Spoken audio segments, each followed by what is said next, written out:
What's going on, guys? Xavier Caudle here, aka High Octane Analysis, and today I'm going to be doing my Week 9 picks. A few good games in here: Bill Seahawks, Colts Ravens, uh, Packers 49ers maybe, but that's going to be debatable.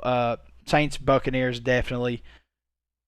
Games like that. Then we're going to be the games that are going to give us a little bit more information about these top tier teams, especially Ravens Colts. This is a big game to really gauge the Colts on whether they're, I guess you would say, pretenders or contenders.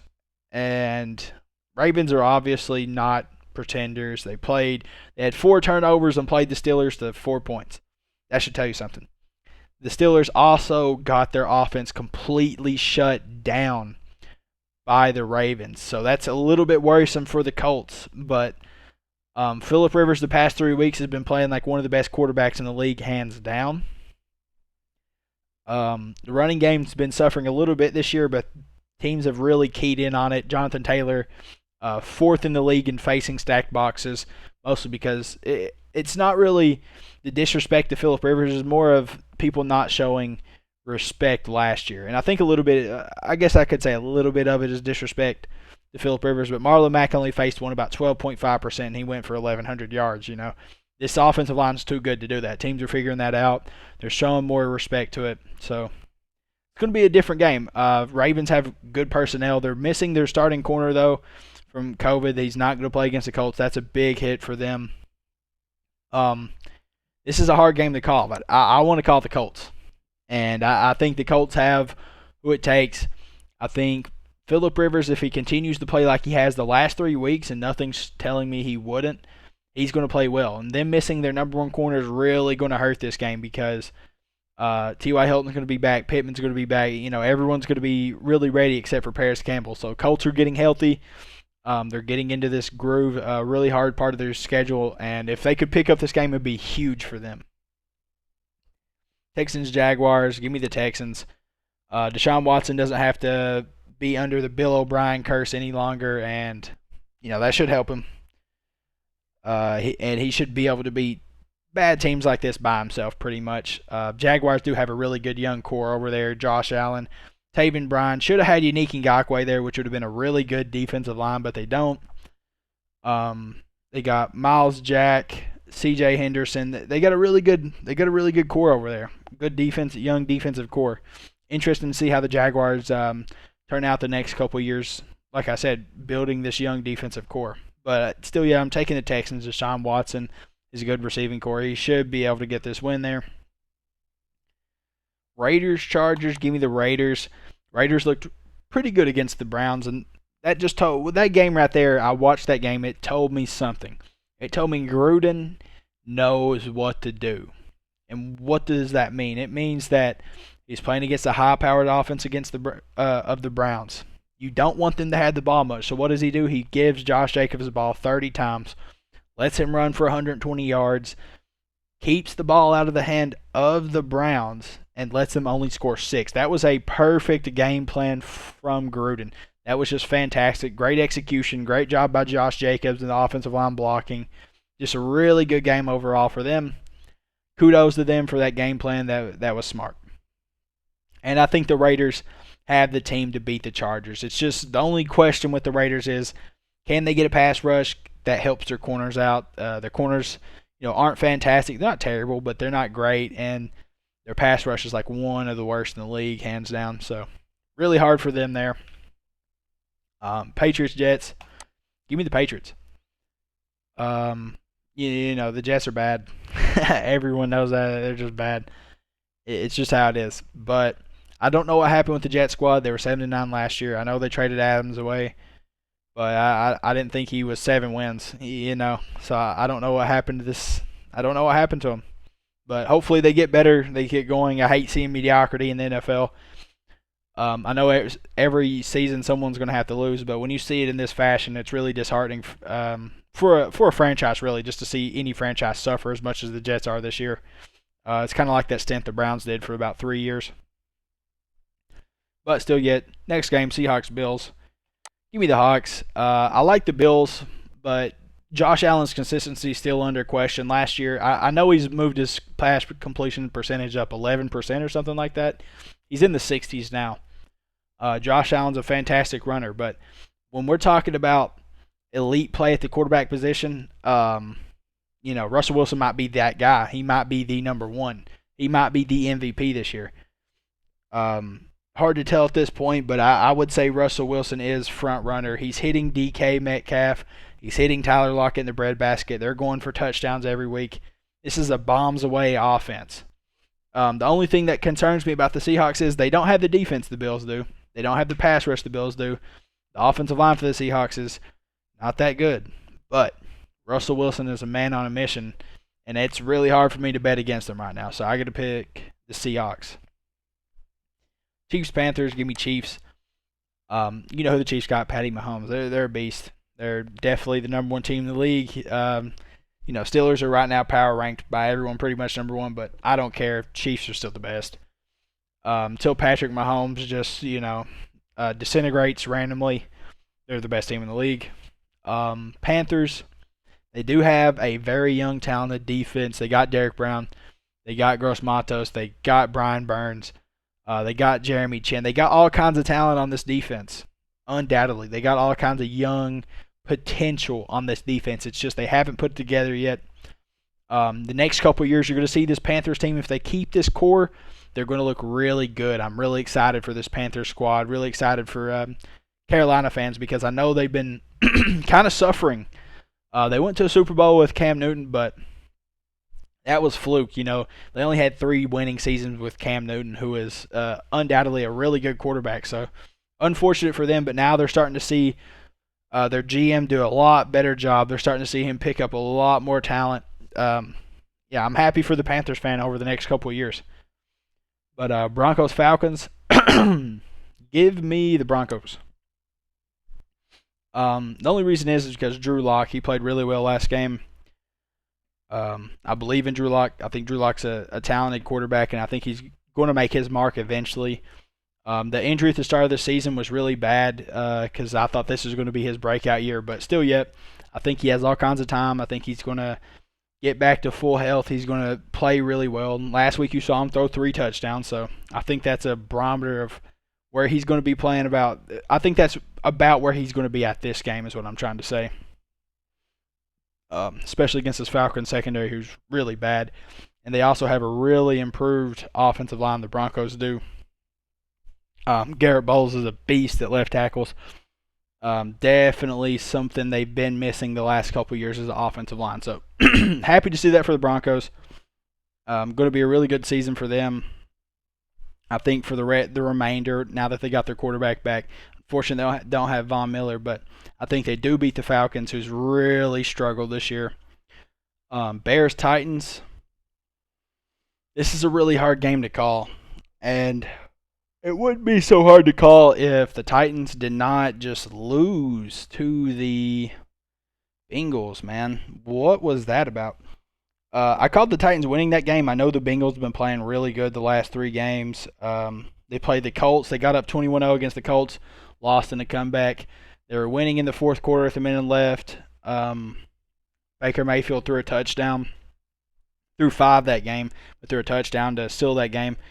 And then they beat the Titans. So their Bengals are definitely not getting the credit they deserve. I'll say that. They're not getting it. But still yet, this is a really tough game to call. And mostly because the reason the Bears are so bad on offense is because their offensive line is bad. They get a lot of pressures on that team. Nick Foles gets pressured a lot. Not a lot of running room.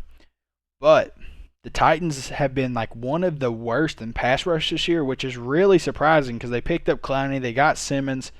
It doesn't make sense. But they just released Dante Fowler Jr.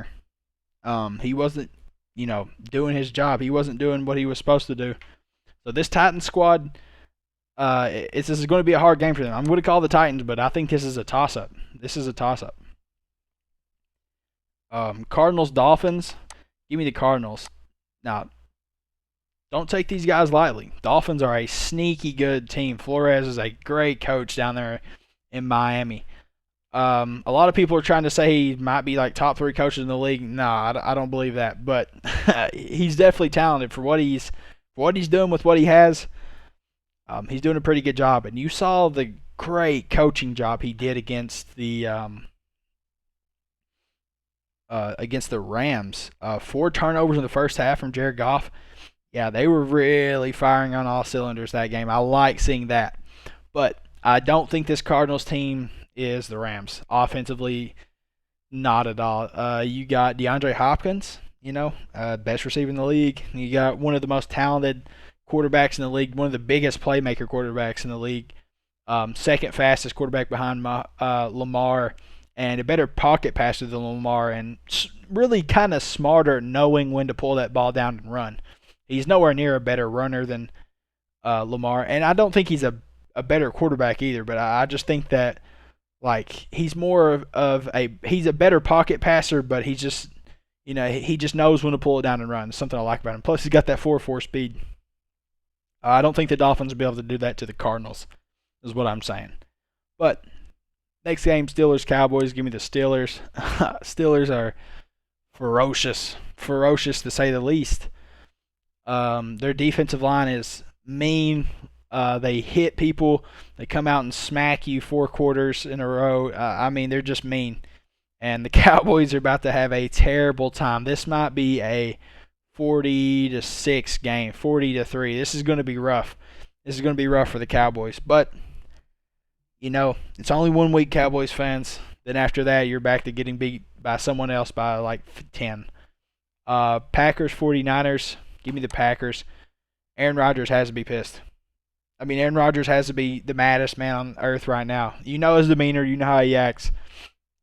He's just that Vikings game, man. I don't know what happened there. I have not a clue what just happened in that game.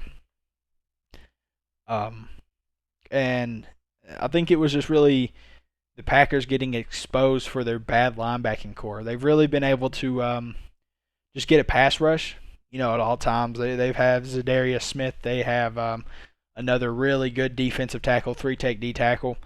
I think they've just been getting a good pass rush. They've been keeping, the linebackers, out of harm's way, I should say. They get a good rush. They stay in their gaps. They do a good job eating up double teams. And they kept the linebackers clean, but that game right there, you saw Dalvin Cook get fed, and them linebackers didn't want any piece of him. But still, yet the 49ers just lost George Kittle, undoubtedly one of the best playmakers in the league and the best tight end. So that's a huge hit, man. Huge hit for the Niners, and I just don't see them winning this game. Giants football team. This is a hard pick. I want to pick the Giants. I just loved how they played against the Buccaneers. That was really surprising. Took the Bucs to the last play, literally to the last play. 2-point conversion that, in my opinion, should have been a PI. That PI call on Mike Evans. If you're going to call that, man, you got to call that one in the end zone. But still, yeah, that was a pretty good game, really good game, and it showed me that Joe Judge can come out with a good defensive game plan and play well. And if Danny Jones didn't turn the ball over like on a consistent basis, this team would win a lot more. But he just does, and it's really hard on the Giants to do anything. But that Giants defense it's good, 8th in sacks, or I think 6th in sacks now. After that game, they're talented. They're talented hands down. It's just going to be interesting to see how they play the rest of the season. If they end up winning this conference, I wouldn't be too surprised. But hey, still yet. Should be a good game. Lions, Vikings. Give me the Lions. Vikings are coming off a really impressive game against the Packers, but the Lions have a good run-stuffing defense. They have a big man in the middle there to stop that. He's about 360, 6'5", huge dude. Lions don't mess around when it comes to run defense. You might be able to pass all over them. Phillip Rivers had 273 touchdowns last week, so it just depends on if Kirk Cousins can do that. But Kirk Cousins has played horrible this year, especially if you're putting the game on his shoulders. He's had 2-3 interception performances, one against the Falcons, one against the Colts. Really just rough games for them. So I got to give this to the Lions, who have a more consistent quarterback who can lead his team to victory. Saints, Bucks, give me the Bucks. Now, being said, this should be a toss-up game. Buccaneers have been vulnerable this year, hands down. They've shown vulnerability. And when have they showed vulnerability? I wish I could pronounce that word correct. It was against the Giants. It was against all teams that have good defenses. Keep that in mind. So they lost to the Bears. Bears have an elite defense. They lost to the Giants. Giants have a really good defense, even though people don't talk about them much. They're like, oh, Giants poverty franchise. Yeah, their offense, Danny Dimes is awful. He's not that guy. But they have a really, really talented defense. The Bears have a elite defense, hands down. They struggled against them. I can't believe I can't remember the other team that beat them. Who also beat the Bucks? Oh, the Saints. Yeah, the Saints at the start of the year. So this is going to be a really good game. I think the Buccaneers are advanced from where they were as a team, but still, yet I think when they're going to have to play against a good defense, Bruce Arians isn't the best coach in the league. He's not bad by any means, but he's not who people are trying to make him out to be right now. So this is going to be a good game in my opinion. I think Buccaneers pull it out, but I wouldn't be too surprised if the Saints won. But that's all the picks I have for today. If you're still here, I appreciate it. Thanks for coming out watching this video. If you got any picks, if you think I'm wrong, if you got any information, let me know. Hey, I like to talk football. Just drop a comment. But, if you don't have anything else, if you like the content, like, subscribe. But until next time, guys, peace.